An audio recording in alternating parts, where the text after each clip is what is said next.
He just introduced us to a lot of different people over there. We got to hear the sort of the equivalent of like the national orchestra of Senegal, but instead of strings and, horns and stuff like that, it was incredible percussionists, traditional instruments that look like things like the kora, things like these like long harp-like instruments, but they lay flat, these long string instruments. Anyway, and then these wonderful singers. And there were probably about 30 of them on stage. We got to go to a rehearsal of theirs. And let me tell you, Donato, it felt like I was back in church. They have no religious affiliation with Christianity whatsoever. Right. But that's our people. We come from West Africa. I mean, most of us come from West Africa. My 23andMe is all up and down the coast. Yeah, same, bro, same. So that's in it's like you change the religion, you change the words, you change the language, but that spiritual, that desire to go to that special kind of spot where people start to get taken over by something else. There's that desire, and I found we're listening to that orchestra. Every singer that got up there and sang their song. Is there anything better than a trip getting ready? Nope. For a long journey where our podcast released a new app and searching for a fade fiend, new fixation. Giving this a subscribe is the same sensation. Started with the day ones, they gave us fuel to support the season. Could have been anywhere in the world, but you're here for a reason. Notification bells, text some friends, all to let you know. Check your Bluetooth, connect, talking with Donato. Welcome in, everyone. Season 2, Episode 6, Phobophobia. With our guest, Daniel Fears. They're gonna Google that one, Daniel. They're gonna Google that one. They're like, Phobophobia, I don't really know what that is. And I'm not gonna talk about it. Okay. I might have to Google it too then, huh? Oh, hey, then I'm glad I got something that'll keep you interested then. Daniel, thanks for joining. Daniel, you and I have only been around each other 2 other times. But I hope you know, I really like you. Like there was like an energy. Like I was so excited about the time we were able to talk on the radio station, and I immediately knew then I need more time. I gotta talk to Daniel Fears more than just the little 20 minutes that we had in the station. So here we are for those who may be wondering. Daniel, I want to start with a little bit about Daniel Fears. Come on. There are other musicians that have to go on before you or after you, but no one wants their name next to Daniel Fears. Am I right? As in Daniel Fears and then other artists' name here? I know, man. Like Steve Rogers, Steve Carrington. Like whose name looks good after Daniel Fears? Oh, That's funny. Yeah, I think a lot of people ask if that's my given name or if that's a stage name I just came up with. But no, that's the given name. That's what I was given. So yeah, I mean, maybe make some people nervous. I don't know. Who knows? But maybe that's okay. Maybe that's okay. Phobophobia. That's what. See, afterwards, everyone's gonna be like, "Oh, I get it now." But I'm gonna tell you, Daniel, I like the name, and I just wonder, was it hard for you to decide to keep Daniel Fears? Did you already know I'm sitting on a gold mine, or was there anything else you were considering? Are there any other stage names you've ever gone by? Actually, it's always been Daniel Fears. I think like there was a couple moments where I was like, maybe it should be like, think of people like Stevie Wonder. You think about people like John Legend. I mean, I think it's Stephen Moreland is Stevie Wonder's real name. I don't know what John Legend's real last name is. Maybe his name's not even John. I'm not sure. Right. But it seemed like it made sense for me. Like that felt like a solid name in and of itself. We were gonna, try Fears itself, but I think that maybe gives a different vibe, a different connotation. And I feel like there's already several bands, artists that are just Fears of some kind, I think when you hear somebody's name, you want it to sort of speak to the type of music that they perform. So I feel like Fears was not the vibe for like some smooth R&B inspired songwriter stuff. It's just not the energy. So. Yeah. Hey, baby, we about to play something real smooth. I'm gonna get this mood going. You ever heard of Fears? By itself, I don't think it's gonna set the mood. But yeah, okay. So the Daniel kind of smooths it out. It pops though, man. It pops. Okay, I gotta ask you something else then. The fact that you are a crooner, do you lead with that when you talk to people? Because, come on, man. Look, it sounds like the pickup line. It sounds like you making it up already, Daniel Fears. But then you're like, yeah, you know, I'm a crooner. I sing, you know, I do that. Come on. You can't lead with that, right? Tell me you're more humble with that, or you just hit people in the face with it. Oh, no. You gotta let them discover it. Oh, you don't lead with that at all? What? So wait. No, I mean, it depends on the context. But if I'm just like, if it's just me, if I'm cool in it, it's just like a couple of people, you know, I'm not gonna lead with, oh, by the way, I sing. You know, it's like, can I sing you something? Yeah, hey, I'm trying. Hey, at the hairdresser, I'm trying to get a discount. Let me sing something for you. Before you retwist, let me give you this. Right. No, I think it's a lot more interesting for people to sort of discover it themselves, or if you know, I'm kind of torn about these things because some people are the type to say everything that they are and they and everything that they've done, and they put it right up front, and that works really well for them. For me, I tend to just like talk. This is who I am. This is the type of things that I do. Boom, boom, boom. And then like people can discover, they listen to music like, oh wow, this is okay. You actually give a damn, you know, you actually like, you know, put in effort and time and energy into this, you know. I feel like once you listen to the music, I feel like you can hear that, you can pick up on that. Daniel, we always like to put stuff in little boxes. So when you do tell someone, do you say I'm R&B? Do you say I'm soul? Because everyone wants to be like, okay, so if you say R&B, they're gonna be like, who you sound like? If you say I sing soul, okay, who you sound like? Right. So is there a certain way that you deliver it though? Because you kind of know what the next question's gonna be. How do you drop it? Yeah, I mean, these days, lately I've been saying like, oh, it's R&B soul with like an experimental lean. You know what I mean? Like, it's got some other stuff in there too, you know. It's not just straight ahead R&B or straight ahead soul. A little room for interpretation, you know. Yeah, a little different flavors in there. Daniel, tell me if you're this type, and we're not judging, but we trying to figure you out. You're on the elevator, someone else comes in, but you grooving. All of a sudden, you're in the background. Ooh yeah. Or so people over your place, we're about to go somewhere, but you're just like, hey, let me go freshen up right quick. Y'all get comfortable. You in the shower doing the Coke commercial that Tyrese Gibson did.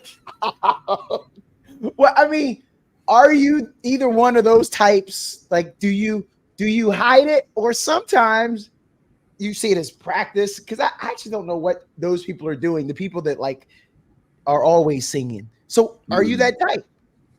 Yeah, I'm kind of always singing. I mean, that's the thing. I'm not gonna necessarily do it on purpose. I'm not gonna like be in the elevator and just like, no, I'm not trying to do that. You know, tuning up and stuff. I'm not. No. I'm usually not that type. But I think by accident I might. You know, like. Oh. Yeah, I remember there was one time I was like 18 and I was working at a restaurant at the time. I was real quiet, especially back then. Yeah. And I don't know what happened. Maybe a song that I liked came on, you know, from where the cook was putting on, and I started to hum along with it. And everybody just like turned and looked like you don't say 2 words and you're humming like out the blue, like. Yeah, because honestly, that's the stuff that sort of calms me down or centers me. I'm just like a melody or something like that. That's usually what like speaks to me. So, you know, it's less of a show off thing. You know, if I'm entertaining a guest and they're at the house and they're like, okay, what do you do? I'm like, okay, well, I sing, I do this. They're like, okay, show me something. I say, okay, I got you. And so I put up a video. I might do the one with the strings, or I might do the first video I ever did some years ago. And I think it just, like, people get it like that. But I'm not, yeah, I try not to. I try not to, like, be in people's faces with it, you know? Look at his face. What are you know what? Give me that face, Daniel. And I'm sorry for the audio people. It's a come on, man, face. Because Daniel, you got superpowers. It's like those people that like are like 8th degree black belts, right? Don't they have to say before they get in a fight with you that my hands are registered weapons? Like, you just come on. You knew at 18, you knew you weren't normal, but you still lifted that truck up off of the person trapped underneath for your strength. You can't just do that, Daniel. You know we're gonna be flocking. Hey, and then don't we do this? Hey, sing you know, I like Brown Sugar by D'Angelo. I'm gonna come back to that. I like Brown Sugar by D'Angelo. Yo, sing that. We do that after we find out you can sing. We ask you that too, don't we? Later, sing something we like. Man, you know, honestly, it's not that many people that are like, all right, bro, you got to sing me this song like right now. Okay. Like, let's go. Okay. Yeah. I'm trying to think. I usually, I don't think I give off that energy, so I think people don't ask. You know what I'm saying? Like, he's the resting don't mess with me face singer. You want me to say all right now? Yeah, all right. You know, now that you think about it, nah, I'm good. That's the resting Daniel face. No, I'm not excited right now, but yeah, I guess I can sing to you. Straight. Okay. Daniel, I'm gonna ask you this last one, but we got to go back. You distracted me, Daniel, but that's good. I knew this was gonna be fire. I'm having fun, but I got to ask you this last thing before we go back, because we want to know about the birth, the genesis, the beginning. Daniel, karaoke night. I'm making my list. I like you, but I ain't inviting you over. That happens, right? I know that happens. Where they're like, Daniel, don't sing. So is that what you're saying? Like don't, we're trying to have fun here. Don't. Well, I was saying I should leave you off the list, because it would be painful to invite you and then not give you the chance, because again, you got superpowers. But you're saying invite you and then ask you to be muted and just enjoy everyone else. How does that work? Oh. I mean, I feel like if it's an environment where people are having fun, we're all singing, yeah, like put me on, I'll sing. I'm happy to. You know, making us look bad. I got my boo-boo right here. I just did. My go-to is Mario, Let Me Love You. And I got up there. I thought I did it till you get up there. And now I'm trying to hold my boo thing down. Daniel ain't all that good. Let me sit back down. Daniel ain't all that good. You know what's funny is, like, I was singing that exact same song. Like, you're like, because I had a feeling it was gonna be like, well, what karaoke song do you sing or something like that. I was like, oh, that's a good we got the same karaoke song. I mean, I'm gonna go for it. Yeah, I'm about to sing that at somebody's wedding, so I'm learning. I've been learning on the keys and everything. There it is. Don't invite me to the karaoke with you, and I'm definitely not inviting you, because your name comes before mine alphabetically. Daniel comes before Donato. They're gonna put you up first, and then I ain't got nothing. I'm gonna be like, dang. I'm gonna look at you too. I'm a mad dog you the whole time you singing. Everybody else swaying, loving it. Oh, and I'm looking at you the whole time, resting Daniel face. Hate you, Daniel. Hate you. You know, Donato, I feel like you bring the energy though. I feel like you bring, you know what I'm saying? I feel like you bring a full-on performance. So I'm like, yes, I'm not gonna second guess you. Yeah, I'm not gonna doubt your ability. You know me well, Daniel. I do move and groove. I'm a dancer. I teach Latin dance, but I'm gonna try to do as much of the choreography from that video as I can. Wow. Okay, bro. That'll bring the house down. That'll bring the house down. I mean, because I gotta stay in my lane. I know what I'm not saying I am Mario, but I generally put on a good show. Now I'm not saying I'm Mario. I don't know. Hold on. Yep, I'm seeing some resemblance there. Mario don't have the long hair right now, but I don't know. Even the resemblance ain't even too far off. That's funny. That's funny. No, I was speaking as you. Oh. You know what I mean? Well, maybe all of your friends are like, hey, Daniel, don't go after Donato. That Donato just tore it down right now. A guy can dream, Daniel. Just let me have it. Don't correct me. I feel like you got it, Donato. I feel like you got it. Man, it's fun though. You know, I mean, like I make music, but every rapper wants to be a singer. Every singer wants to be a rapper. What I've seen a lot, and I would try to put on a good show, and then when I'm done, next, who's next? But that's what we're there for. Daniel, let's go back. Where are you from? I don't know. I'm getting some vibes here. I'm gonna say you. For those who don't know, the vibes when you walked in the first time I met you. The vibe. I'm gonna say you was like some Philadelphia, like some smoky spot in Philadelphia. I'm gonna say West Philadelphia, but how far off am I? Couple thousand miles, but that's okay. That's okay. That's okay. Thanks for letting me down easy. I like the smoky bar idea. So I'm like literally born in a smoky bar in Philadelphia. Yeah. Your peeps had you in there. They couldn't afford daycare, so they had you play underneath next to the bottles. That's right. It's playing underneath. That's how you became a singer. One day you were just in the back mopping and sweeping, and then everyone found out you could sing. And then to help bring money in for the family, I don't know where I'm going with this. They put you up on stage as an underage performer, and then this could be a great little next video for you. The Daniel Fears story. Yes. In a smoky bar in West Philadelphia.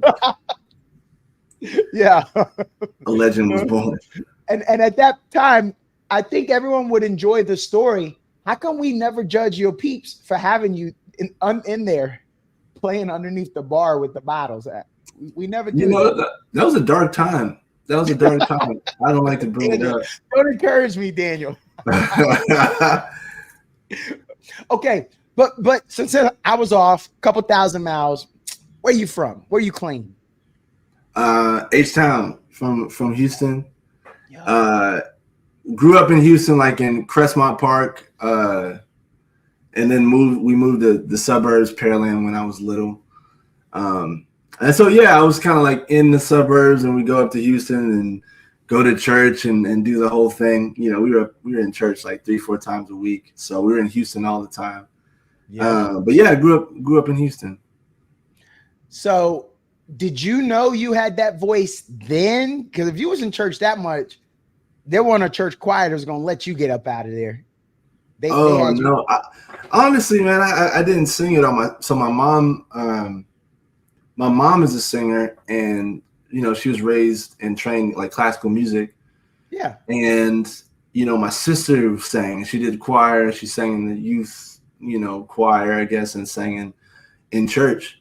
I was playing drums in church. I was taking piano lessons early on, but I started playing trombone in middle school band, and so I was around 11 years old. Yeah. I was obsessed with playing drums. I was obsessed with, just like taking part in that way. I really didn't open my mouth and sing in public for years, man. Not till I was at least maybe 18. Maybe 18 is like my senior year of high school. Yeah. Trombone and drums. So we're gonna get to where you are now, but you performing. Hold on. So I'm Donato. I'm over on the drums. I mean, I'm all right. I ain't nice with it. If I'm not good enough, Oh, the whole time, are you cutting your eyes like, oh, this is what they gave you? Are you a drum snob, a trombone snob now, or you just let people live how they live? I'm letting people live. I'm letting people live. Okay. It's like, Okay. play how you play, you Okay. know. All right. That's your business. That's not my business. Ooh, thanks. Because, You know? I feel like I'd be a little self-conscious. Like, I saw your pod. I know you used to play the drums. I'm trying my best, Daniel. Keep singing. Yeah. Trying my best. So you mentioned earlier, though, it sounded like when you were telling us you were 18 and like if you were humming, people would find out Daniel doesn't talk much, but that humming, we see a little talent. So I want to go back to high school. Who were you in high school? Quiet Daniel? In the background Daniel? Were you voted most likely to grow up and drive a bus Daniel? I don't know. What was that Daniel like? That Daniel was pretty very reserved, I would say, around most people. Yeah. Quiet around most people. I was not singing, you know, and I had a friend who encouraged me to do that, you know, to sing. It was like, come on, just sing this song, you know, and I was singing in the wrong register and, you know, singing all low and everything, you know. Wait, who are you trying to be? Who are you trying to be with that low? Man, that's the thing. They had me singing like a female song, but I couldn't get the range right. So it's like I was, you know, in my heart, I was like, I really got it. I know I got it. Yeah. That's okay. And this is a funny thing. This is a funny thing to know. I feel like if we had judged what I would do or make off of that moment, yeah, you know, I wouldn't be doing this. You know what I mean? It's like I feel like the reason I'm like able to go out and sing and be confident in front of people is because I had this time where I was developing that skill kind of quietly. You know what I mean? Oh yeah. Before anybody could say, oh, okay, well, you know, keep trying. You know what I mean? Like, yes, I didn't really have those people. I just had encouragement, and it probably wasn't until I was around 24 or something like that. Yeah, that I was singing more regularly, and people were like, okay, maybe you should do this more. So it's kind of this journey of doing a bunch of other things. But again, my point being, if I had showed everybody what I wanted to do, you know, at that time, I wouldn't be doing it. I don't think I'd be doing it. There's some stuff that's for other people, and there's some stuff that's just for you, you know, until you're ready to show them. That could be me. I do tend to be a little like a bit of a guarded person, I think, with certain things. Yeah. You know, but for me, I thrive on like figuring it out myself, and then just like, then you show people. But Daniel, we're going to get off topic. I want to stay back in the past, but I got to know.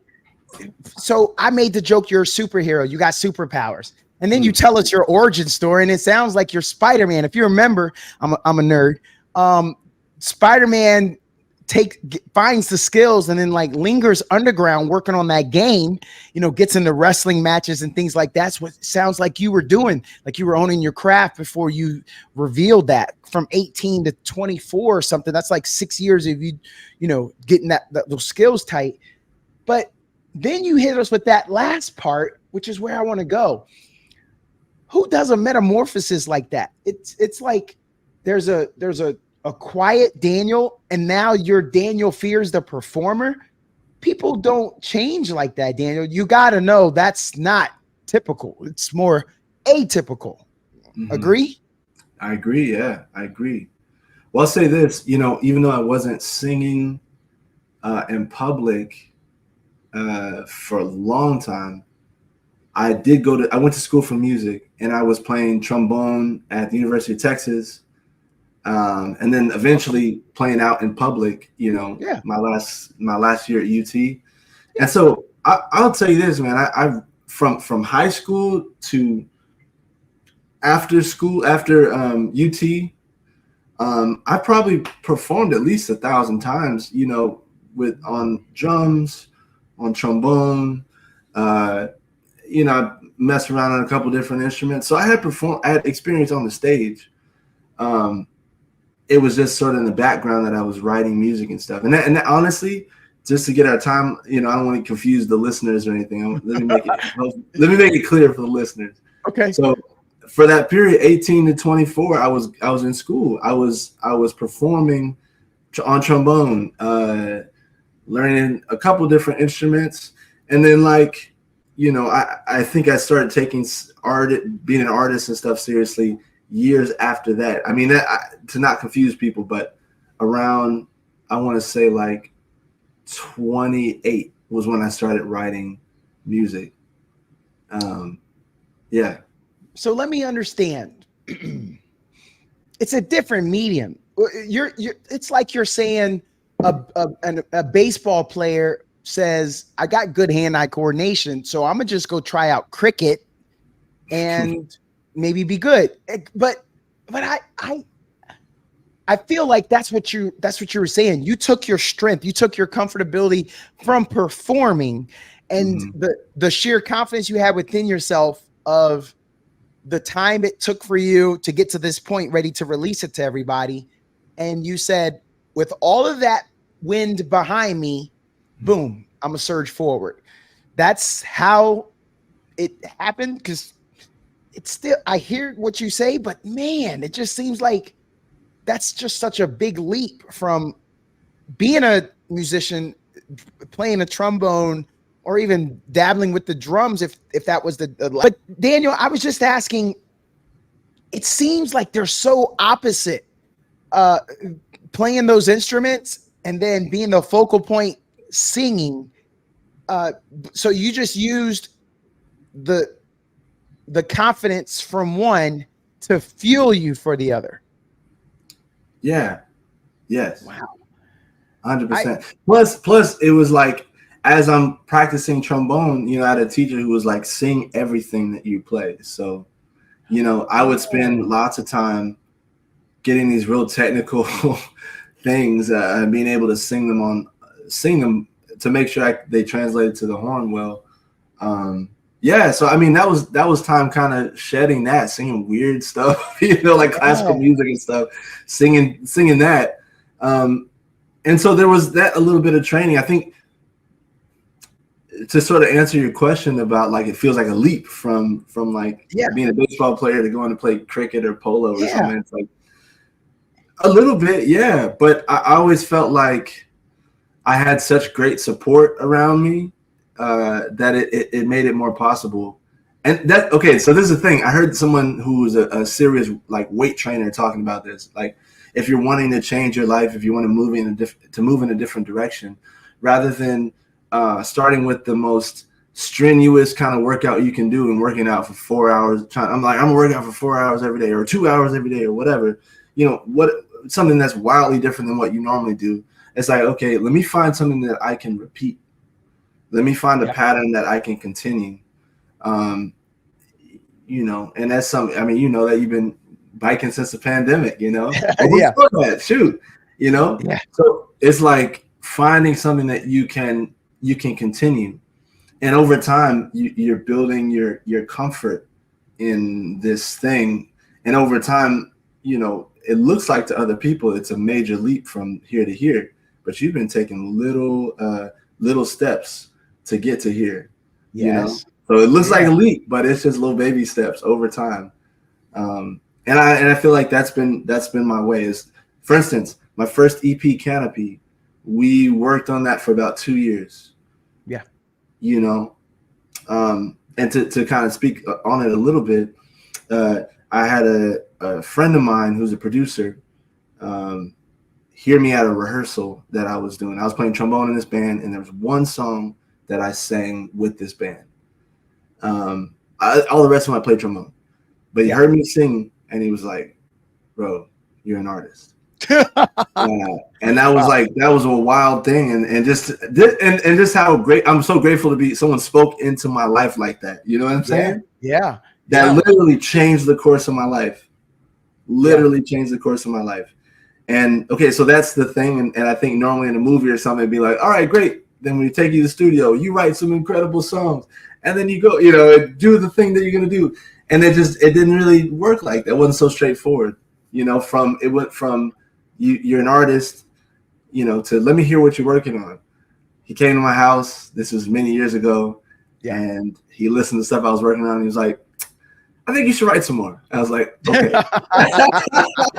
Yeah. So here's what I did.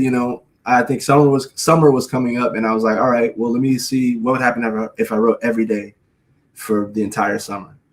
Something. I just set aside 10 minutes minimum. That'd be I write something on piano, or I sing it, or I write a poem or some lyrics or melody, whatever, and record it. Boom, put it down, go. If I want to continue, I can. If I don't, I don't. But at least I just check that little box. And so by the end of the summer, that's like 90 little ideas. I found that from those 90 things, those 90 ideas, song starters, we whittled it down to like 15 things, and we built and expanded upon that. From those 15 things, we've picked 6 of those and expanded upon those and tightened things up and moved things around. And then eventually that became the EP, my first EP.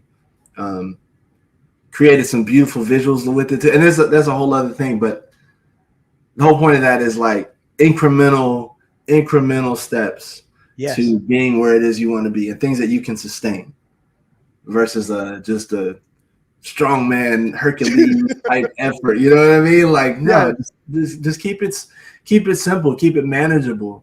Yeah. Keep track of where you are, and maybe have some people who can be who you can be accountable to, Yeah. Daniel, because of your background musically before singing, does that complicate things when it's time to record? Like, are you sometimes a little caught up by the music, a little too into the music? And like, is that hard to separate? Look, I'm in here just to sing. I'm going to let those guys do that. Or I'm going to let the producer or somebody bring me these beats. And I'm going to just focus on singing this. Do you think it's a hard thing to let go? Or maybe because of your background that makes the sessions go faster, is you're like, yeah, I see what you got. Add this, and then let me sing this part. Which way does it go normally?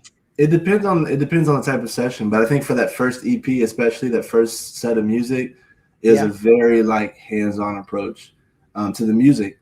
And what was nice about that is I was working with a partner named Moses. Yeah. And Moses. No better guidance than Moses. Right.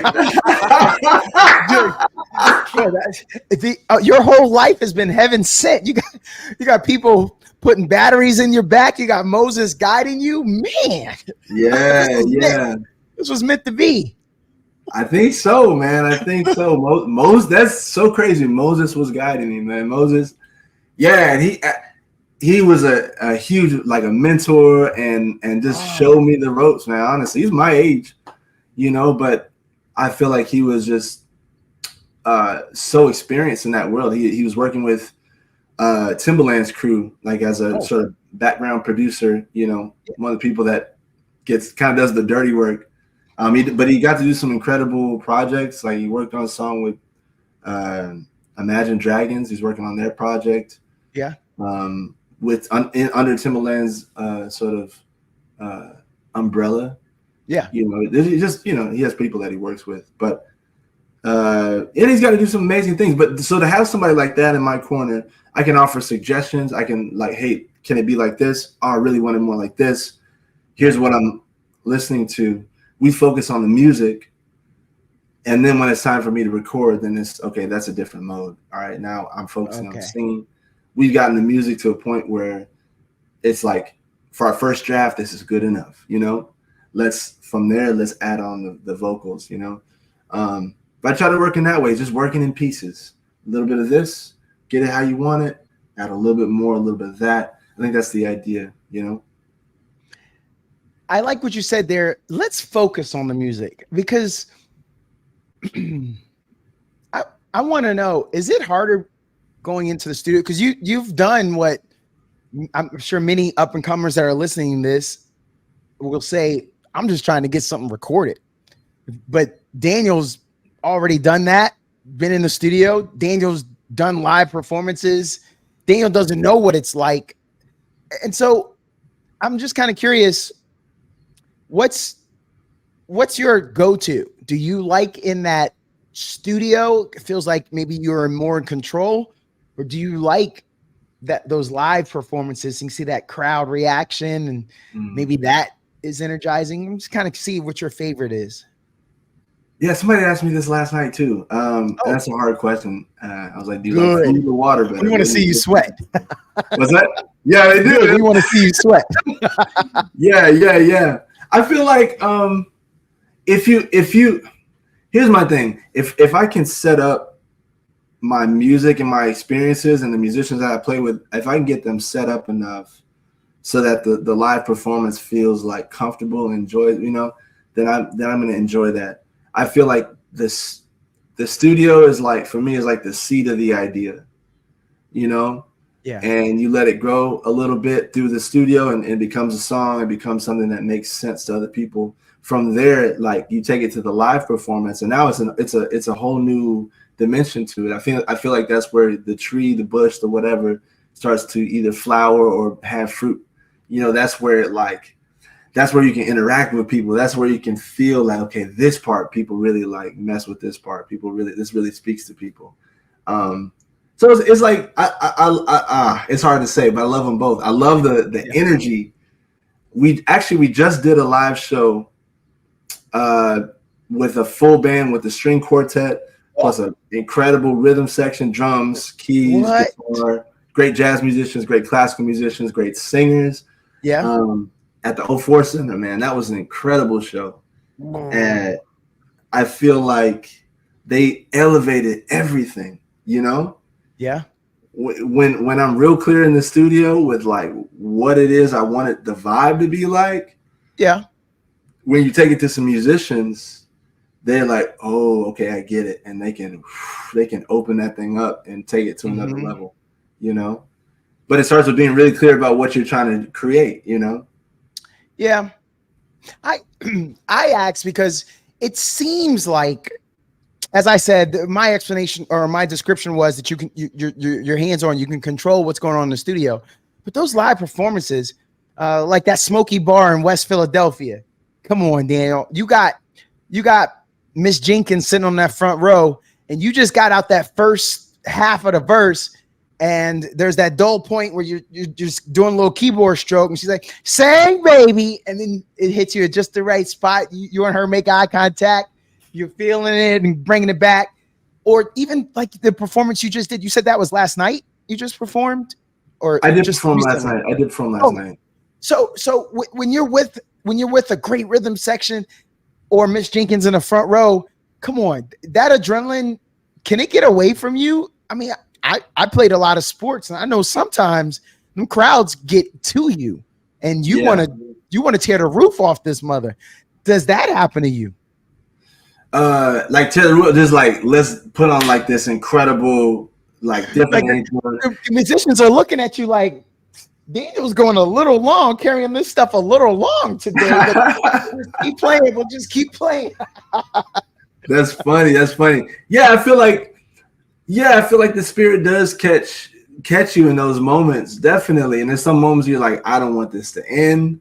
What the band is really hitting its stride, and it's like the music is feeling good.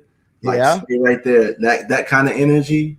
Yeah, sometimes it's hard to end it. It's hard to change. I mean, to answer your question though, like, would your question be like, it's hard to like stay on the rails, or like what? Yeah. What do you mean? Yes.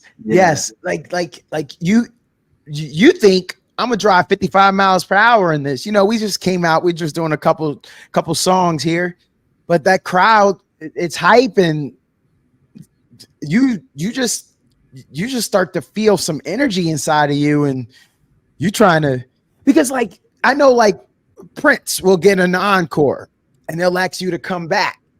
Now I know some people don't do encores. I think y'all have to. Like, you don't want to lead the crowd. You don't want them to storm the stage. But there's got to be some moments where you're like, I got to give these people more. You got to look back at your band and say, let's go there. Yeah. I feel like yeah, definitely. I feel like at the last, that big show with the strings, with the rhythm section, the whole thing, like at that show, the energy was wild. I haven't really felt that from an audience or from my band like that before. Wow. I mean, we sing the song or whatever, and just people are just just like yes, and the band is responding to that, and I'm responding to that, and like we've prepared enough, and we have enough room within the arrangements, within everything to be able to like open it up a little bit. Yes, to stretch it out a little bit. Yes, so it's cool to get to play with that energy, like with a group of great musicians. Yeah. Great singers. You can start to stretch, you can start to open that up and give people like more of what they're wanting and even elevate it. I remember after our last song at the 04 Center, I went backstage and everybody like gets up, is clapping, and it was a plan for me to go backstage, do the encore thing that we always do, whatever. So I go backstage, and like the energy from that means like maybe 300 people there, maybe like around 260, something like that. Yeah. Full. And I go backstage and I'm like almost shaking from that. I'm like jumping up and down, like behind, nobody can see, but I'm just jumping up and down, like trying to get this energy up. It's so much. It's the craziest feeling. And so I feel like after that, okay, all right, let me come back. All right, let's do this last song. And the brand just brings it on on another level. So like, man, I feel like, maybe I'm answering your question, maybe I'm going a different direction, but for me, you're answering it. Yeah, you got to get with the people who can like help realize those visions. You got to surround yourself with people who can like go to the places that you're trying to go. I'm trying to go there. You know what I mean? Yeah. And that's relatively new for me, but I'm trying to go to that spot. I'm trying to go to that spiritual spot, that emotional spot, that exciting place. Yeah, I'm trying to go there. So you need to get people around you that can respond when it's time to go there. They're ready. All right, what are we doing? All right, or sometimes they already know. Sometimes they already know. We know. We saw you backstage. Somebody said you was trying to dunk. You was jumping so high. We don't know what was going on. I could just imagine if we left stage, maybe the band was still giving a couple songs, but you're backstage and people see you and these eyes are just their eyes are just bugged out. We gotta get Daniel back on the stage. Daniel got more. Yeah. And the people, that's what people want. I feel like we need permission to, as a society, as people in general, we just need somebody to lead us to that place. Yeah. We want somebody to lead us there, to give us permission. Yes. We maybe go there by ourselves, but if you're the only person doing it, you're sitting in the crowd by yourself, people might look at you a little funny. But if you got a group of musicians on stage and singing and everything, pushing you in that direction, encouraging you to go there, you can, Yeah. I'll say this one thing on the live thing that was really inspiring. Last year I went to West Africa. I got to go to Senegal. It was an absolute blessing. Yeah. My partner at the time was trained in playing a Senegalese instrument, and she had a teacher over there. Yeah, it's crazy. Yeah, that's a whole other story. But she had a teacher over there, a mentor that kind of like guided her and taught her how to play and all these things. And he just introduced us to a lot of different people over there. We got to hear the equivalent of like the national orchestra of Senegal, but instead of strings and horns and stuff like that, it was incredible percussionists, traditional instruments that look like things like the kora, things like these like long harp-like instruments, but they lay flat. these long string instruments. Anyway, like, and then these wonderful singers. And there were probably about 30 of them on stage. We got to go to a rehearsal of theirs. And let me tell you, Donato, it felt like I was back in church. It did. And these, you know, they have no religious affiliation with Christianity whatsoever, you know. But that's our people. We come from West Africa. I mean, most of us come from West Africa. That's my 23 and me is all up and down the coast. Yeah, same, bro, same. So that's in. It's like you change the religion, you change the words, you change the language, but that spiritual, that desire to go to that special kind of spot where people start to get taken over by something else, you know. There's that desire, and I found we're listening to that orchestra. Every singer that got up there and sang their song, they would find some way to get to that space. They started being real like, you know, just like simple and smooth. And then about 2/3 of the way through the song, there'd be one of the drummers in the back would go, blah, and then the song goes way faster. Everybody's doing it, and they start moving. And you see people get taken over by the spirit. That, you know, they're walking normal at first, and then they just, you know. Oh yeah. So anyway, so I found that was a real inspiring thing. I'm trying to go to that place when I perform. I want to go there, you know. Yes. Daniel, I told you this was going to be nice. We did a little pre-production meeting. This is where it goes off the rails. I'm going to get personal right now. These two questions are going to be very personal. Okay. Here's the first one. Where do you get your inspiration for your music? Where are you getting these songs? I told you I make a little music. If I listen to some Jadakiss or some Raekwon, I can get my bars flowing like you wouldn't believe. Where do you need to be? What needs to happen personally? Where does it generate from for you?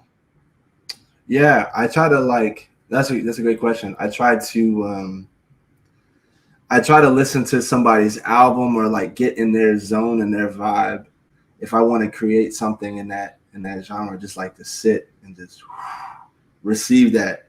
Maybe I'll be cleaning something or straightening something up, and my subconscious can pick up on that. And like, okay, then we can get into this mode. And before I know it, those melodies are just kind of coming out on their own.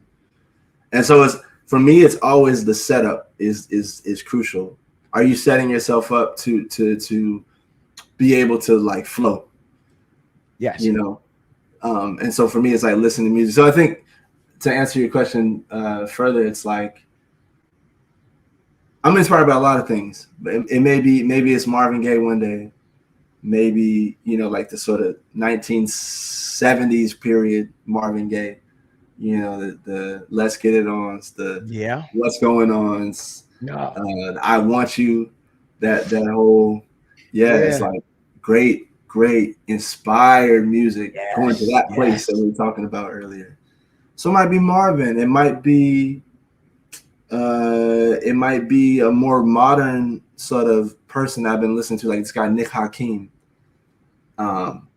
He's great. It's very like ASMR, soul inspired. It's a blend of a bunch of different sounds and worlds. I've been digging his music. So, or maybe it's K Tronada. You know, like that's for future music. That's not the music that's out right now. But so it's just like sit and soak up a world, you know, and then set it up so I can easily get started on something, whether voice notes on my phone or play a little something on the keys. Yeah, I just have a space where you're ready to go quickly, you know, so you can nothing's gonna stop you from expressing that inspiration. This is the follow-up to that one. I didn't get to the second one. What about getting dumped? Relationship coming to an end.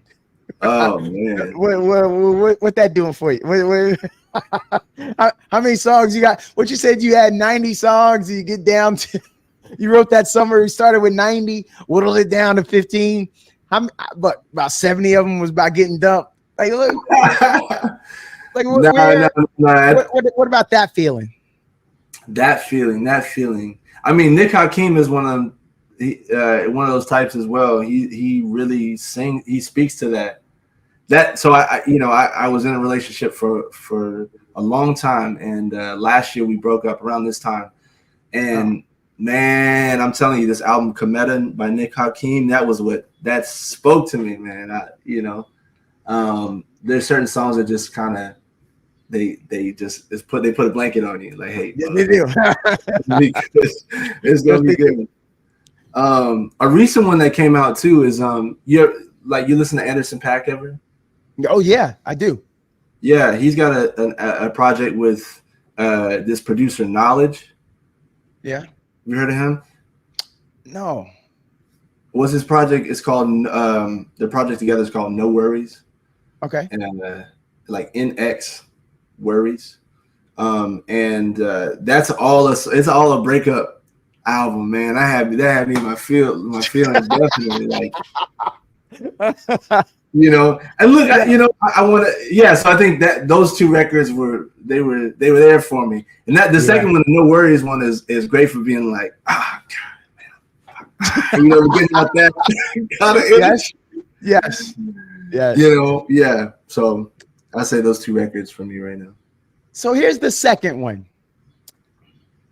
Since you're a songwriter and singer, as that total artist, those that are like you, Daniel, why y'all so bad at relationships? What Taylor Swift, what 50% of her joints is about the breakups and the bad relationships.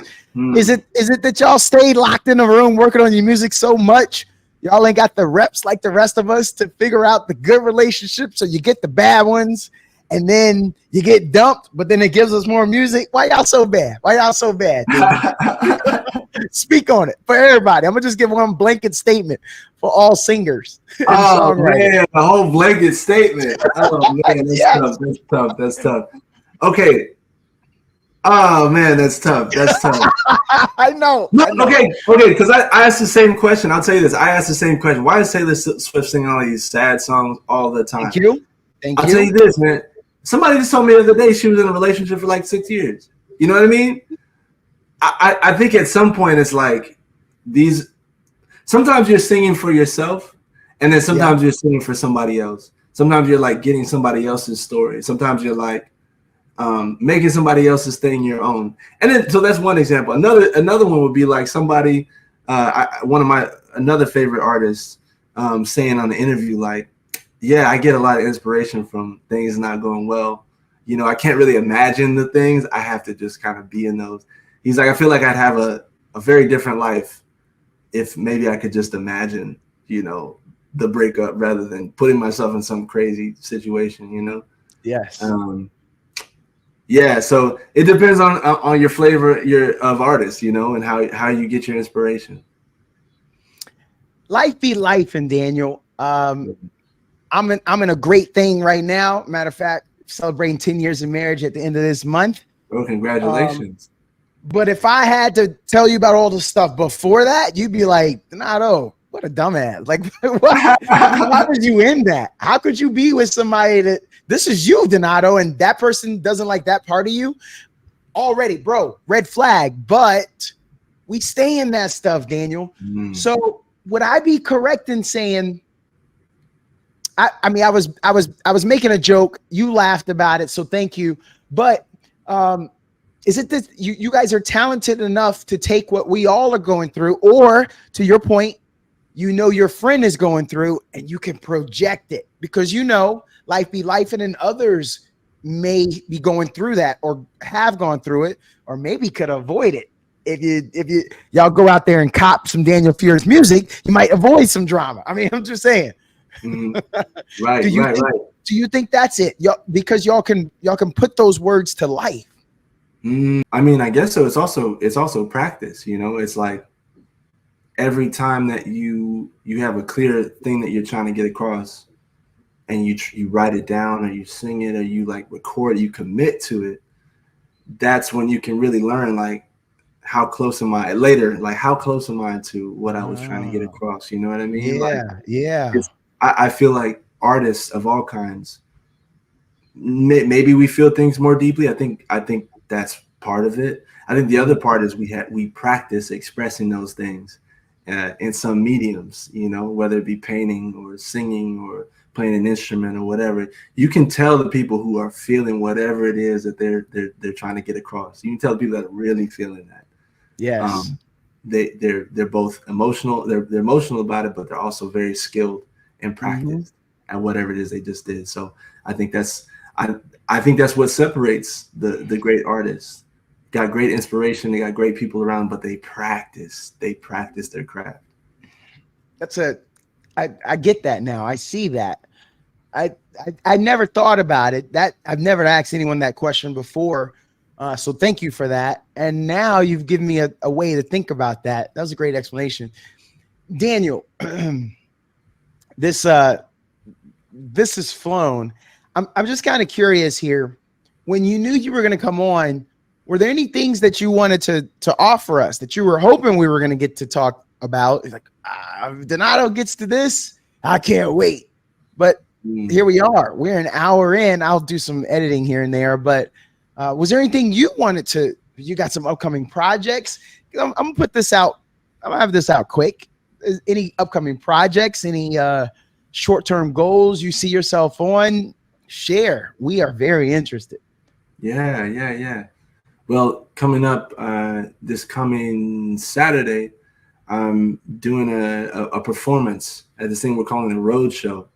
But essentially, it's like my music is in a short film, and it's black woman written, directed. It's a powerful new short film. It's been in a couple film festivals this summer. Yeah. But we're doing what we call a road show here in Austin. And the idea behind it is I'm sharing music from the film, played live in person.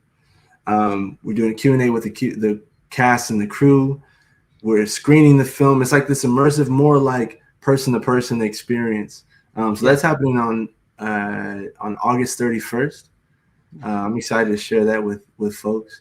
That's coming up. I'm always looking to collaborate with great individuals. So I love when I get to share that collaboration with other people. So you get to hear a little bit of that August 31st. I'll also be releasing some new video content we filmed earlier in the year. Some beautiful music with strings that I'm really proud of and can't wait to share with y'all. So just stay tuned for that throughout the year. And in the background, I'm working on the next album, on the next project. So yeah, keeping the tools sharp, you know. How can they stay in contact? I mean, we'll have some appropriate tags in the postings. Some people stumble across this. How can they follow social media, website? How would you prefer everyone to be able to keep up with you? Yeah, if they're on Instagram, they can go to Instagram.com/Fears, FEARS, on the internet. Fears on the internet.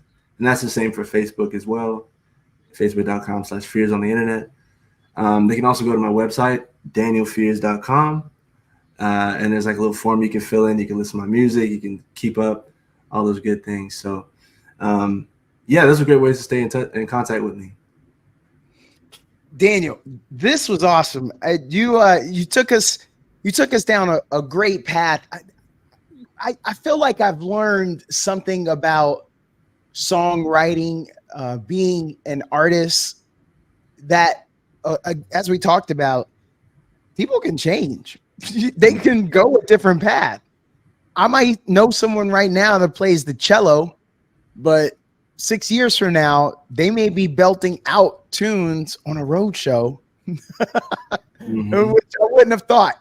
It's just, so it's about constantly changing, challenging ourselves and not holding ourselves back. I feel like that's what I got from today. Yeah. I heard this guy I think his name is Myron Golden. He's on YouTube, but I listen to his videos every now and then. I don't agree with everything he says, but something that he did say that really stuck out. He calls this thing Don't believe the lie identity that we've been sold. You know, there's ideas that we can't change, or like these are a fixed set of skills that you have, or if you can't figure this out within the next couple of days or next couple of months, you might as well give up. And that's not the case. If you give yourself time, and like both in the long sense and the sort of short sense, daily, weekly, monthly, to work on things that are important to you, you learn about it, you get around people who can help you learn, you can change your life in maybe a year, maybe a couple of years. The course of your life could be completely different if you decide that you want it to be. If you decide this is how it's just going to be, and you prepare yourself accordingly. You know, we don't have to stay stuck in the things that people praise us for when we were 6 or 10 or whatever. We can grow. We can grow, and it's important to remember that we have to grow. We have to grow. Otherwise, we stay stagnant. We go backwards. You know. Yes. We have to grow. Daniel, I did not know we were going to be getting some affirmations, but Daniel Fears, you done dropped some gems on us today. I'm gonna have some great clips. You talked this, what you said like, who starts off working out 4 hours, increments, small increments of where you feel comfortable, changing, growing, identity. And you know, we're gonna have some fun with this one. Thank you, Daniel Fears. Thanks for talking with Donato. Thank you, Donato. Thanks for having me on.